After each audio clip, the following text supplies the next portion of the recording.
Are you doing everything for your partner or your spouse, yet they're still frustrated? Well, it may simply be that it's not the language that he or she identifies with. Hang out with us, and we're going to show you why.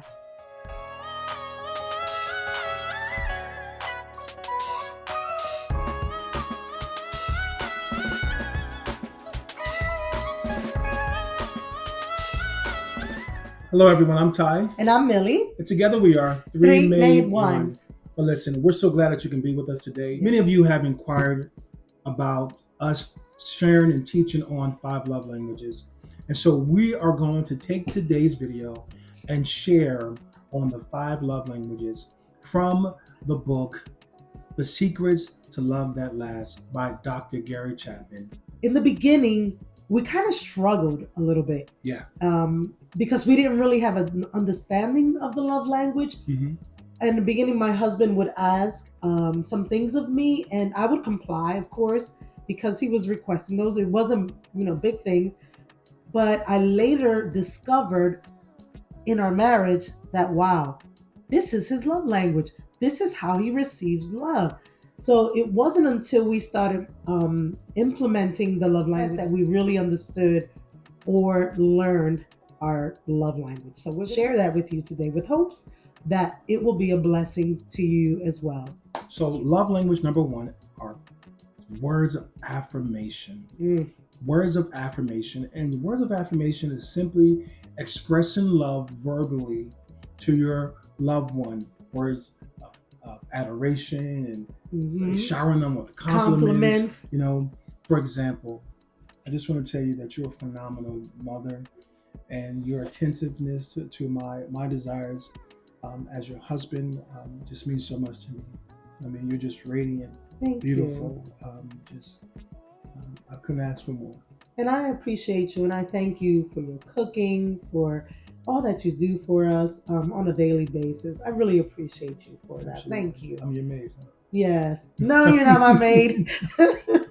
But that's what words of affirmation Yes. looks like or sounds like. If this is your language, then chances are you need to verbally hear it. Love language number two. All right. So first love language was words of affirmation.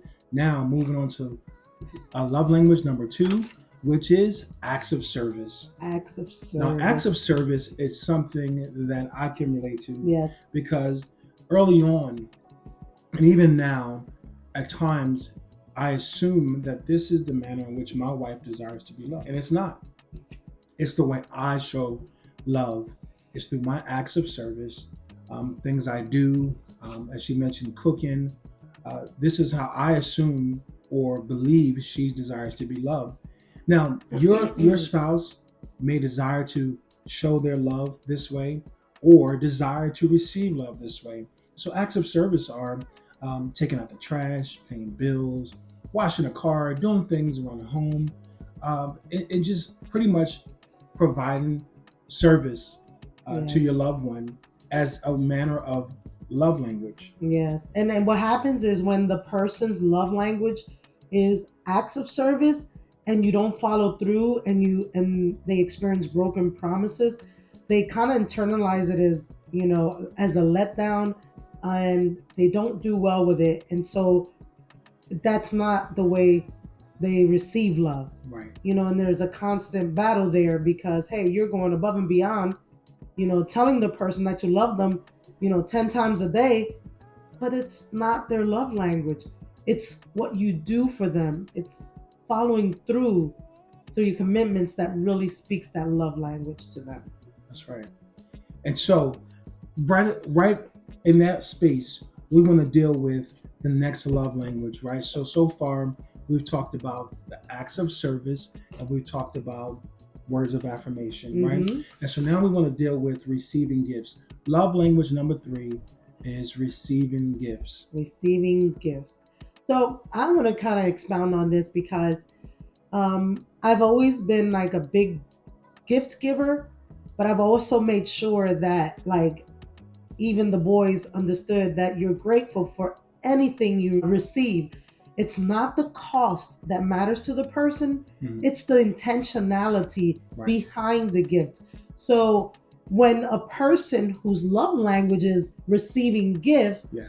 they feel fulfilled because you thought about them. And they feel loved. Yeah, and they Yeah. feel love because you thought enough about them to get them a small token, a big token, whatever it is. Mhm. That's what translates love to them. So if I can give you an example, right? We love stories, we love Yes. examples.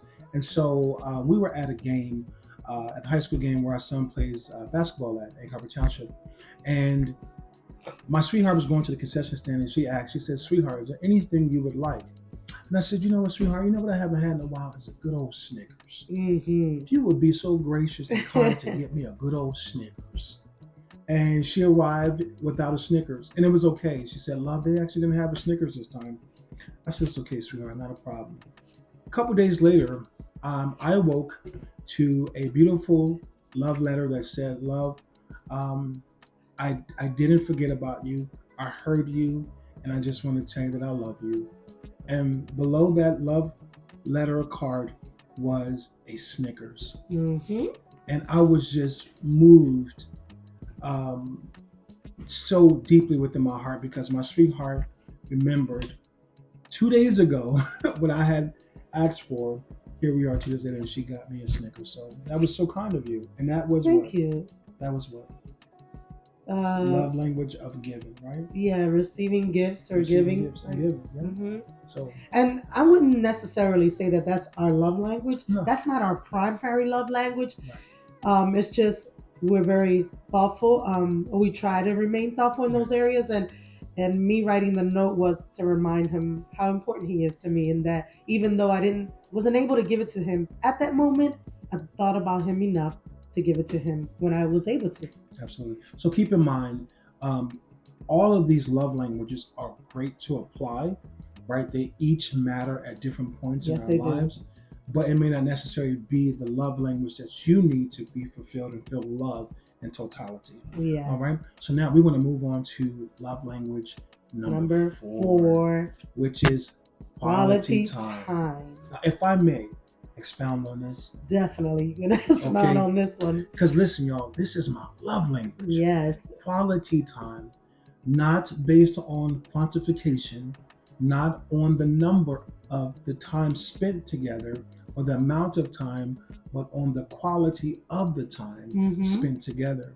I recall going out, right? We would go out to luncheons, dinners, and my sweetheart would be engrossed in her device, whatever it was.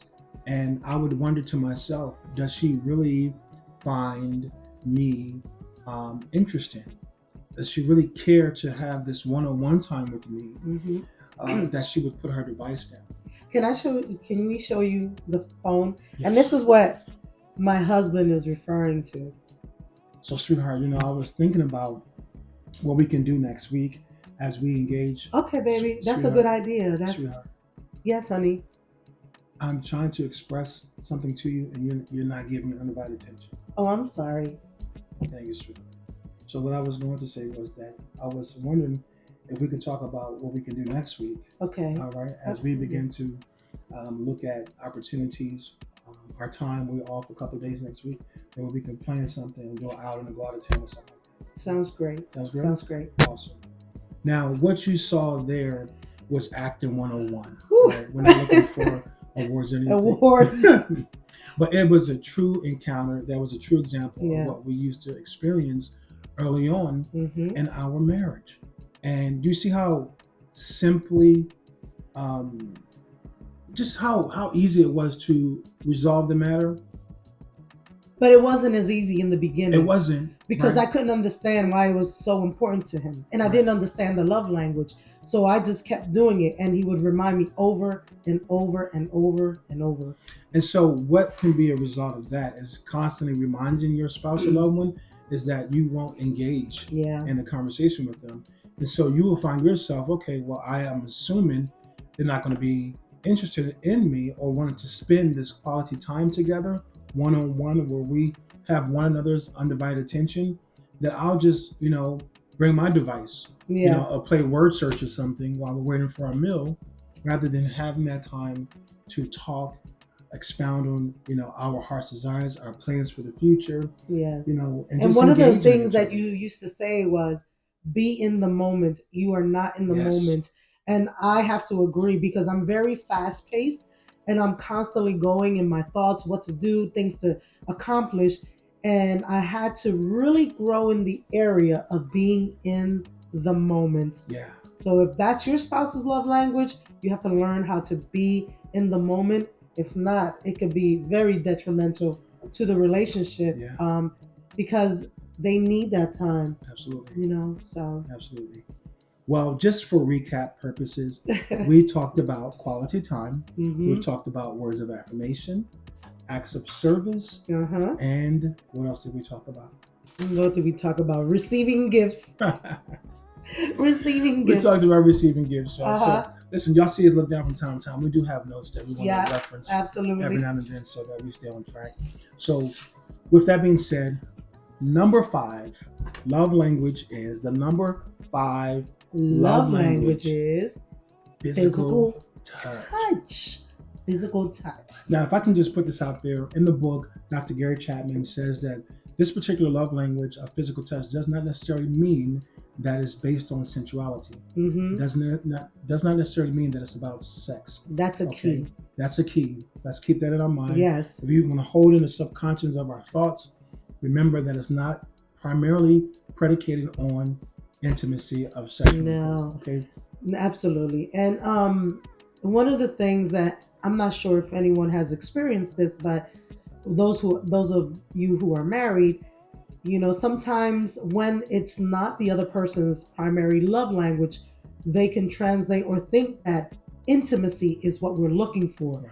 when it's not what we're looking for. This is my primary love language. Yes, it is. And when I desire physical touch, I'm referring to cuddling, touching, holding hands, just being with my spouse, close, Yes. walking, um, just being embraced and just loving on each other. That's what physical touch is. So Mhm. you definitely want to ask your partner to clarify that for you. What does physical touch look like for you? I'm asking is so important, It is. because if we don't, then we begin to assume, and we learned that assuming is never good.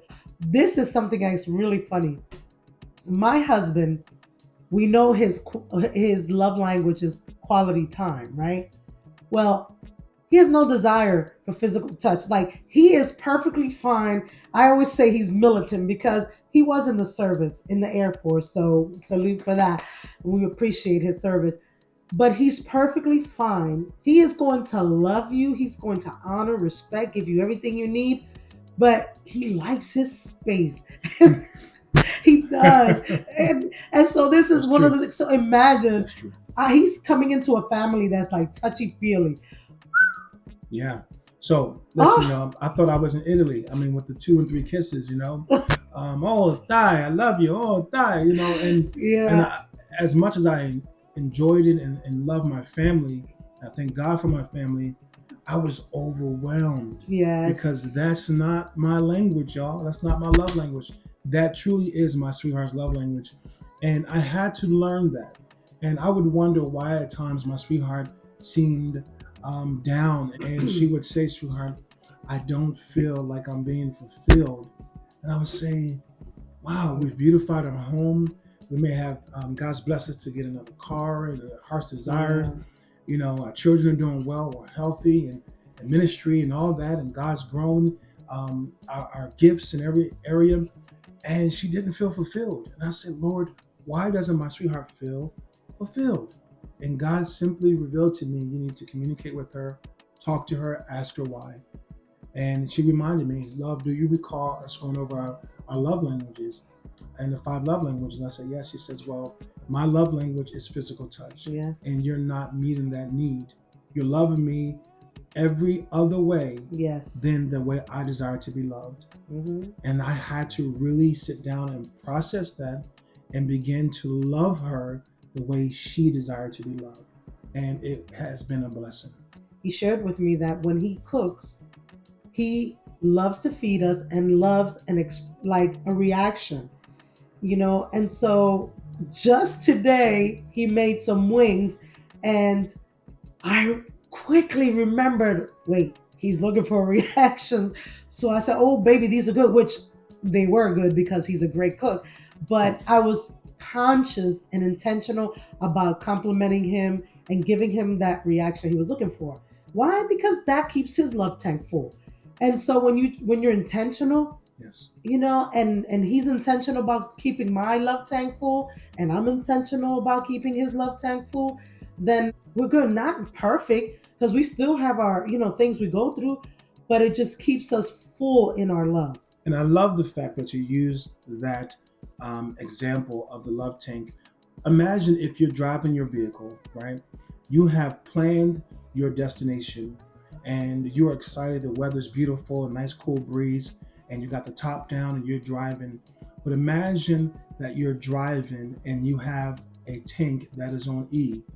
So you can't really enjoy the scenery, enjoy the experience in the moment. Yeah. You can't be in the moment because you're worrying about if I'm going to break down because I don't have any fuel in my car to get me to the destination that is highly anticipated. Right, right. Right. So think about that as a relationship. We're going forward on E, Yes. and we have the vehicle of marriage to get to the places we need to get of optimal love, right, and flourishing in our marriage, but we're on E. And so what do we need to do? Reality says that we need to pull over to a gas station, fill up the gas station of love, the gas station of communication, understanding, gaining clarity, fill up so that we can be in the moment, that we can share words of affirmation, that we can receive gifts, that we can deliver acts of kindness, and service actions, and do all the things that the love languages talks about. But most importantly, understanding our spouse's desire. And my sweetheart's desire in love language is physical touch. Physical. This right here, this does it for her, y'all. Yes. This does it for her. That's it. Not necessarily for me, but if it works for her, it's gonna work for me. That's right. That's right. And vice versa. So again, the 5 love languages are: 1, words of affirmation; acts of service; receiving gifts; quality time; and physical touch. So what we've desired to do is to encourage you to take the test that we took so many years ago that has really blessed our marriage. So what we've done is we've taken the link of 5 love languages and we've included it in the description box below. So please head on over to that description box, click on that link, and begin the journey to understanding what your love language is. And also, when you do, leave a comment. Let us know what your love language is. And if you have any other questions, please let us know. We'll reply to your comments. Yes, indeed. And again, thank you all for your comments thus far. Some of you have recommended that we talk about 5 love languages, and here we are. Yes. Right? So you never know. You may leave a desired topic in a comment, and we may talk about your very topic. Yeah. Don't forget to subscribe, like, and share this video. Please subscribe. Listen, it doesn't cost you anything. All right? But it helps us to be able to share more content and be able to expound and grow in the ministry and the desire that we have to provide for you. God bless you. Ciao.